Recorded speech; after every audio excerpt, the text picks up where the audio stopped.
Asia cup 2025 cricket tournament শুরু হবে 9 September, final হবে 28 সেপ্টেম্বর সংযুক্ত আরব আমিরাতে। এই আসরে 8টি দল টি-20 ফরম্যাটে প্রতিদ্বন্দ্বিতা করবে, যা আসন্ন আইসিসি পুরুষ টি-20 বিশ্বকাপের জন্য একটি গুরুত্বপূর্ণ প্রস্তুতির ইভেন্ট হিসেবে কাজ করবে। টুর্নামেন্টটি দুটি প্রধান ভেন্যু, দুবাই আন্তর্জাতিক ক্রিকেট স্টেডিয়াম এবং আবুধাবির শেখ জায়েদ ক্রিকেট স্টেডিয়ামে অনুষ্ঠিত হবে। 8টি অংশগ্রহণকারী দলকে দুটি গ্রুপে ভাগ করা হয়েছে। গ্রুপ এতে রয়েছে বর্তমান চ্যাম্পিয়ন ভারত, তাদের চিরপ্রতিদ্বন্দ্বী পাকিস্তান, এবং এর সঙ্গে রয়েছে সংযুক্ত আরব আমিরাত ও ওমান। গ্রুপ বিতে আছে শ্রীলঙ্কা, বাংলাদেশ, আফগানিস্তান এবং হংকং। প্রতিটি গ্রুপ থেকে শীর্ষ দুটি দল সুপার 4 পর্বে যাবে, যেখানে 4টি দলই ফাইনালে জায়গা করে নেওয়ার জন্য একে অপরের সঙ্গে খেলবে। সূর্যকুমার যাদবের নেতৃত্বে ভারত তাদের শিরোপা রক্ষার অভিযান শুরু করবে 10 সেপ্টেম্বর দুবাইয়ে সংযুক্ত আরব আমিরাতের বিপক্ষে।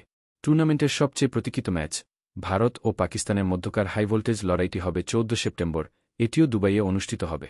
ভারতের দর্শকদের জন্য সমস্ত ম্যাচ শনি স্পোর্টস নেটওয়ার্কে সরাসরি সম্প্রচার করা হবে এবং শনি লাইভ অ্যাপ ও ওয়েবসাইটে লাইভ স্ট্রিমিং দেখা যাবে। এই টুর্নামেন্ট 28 সেপ্টেম্বর ফাইনালের মধ্য দিয়ে 1 মাসের উত্তেজনাপূর্ণ ক্রিকেট অ্যাকশন উপহার দেবে।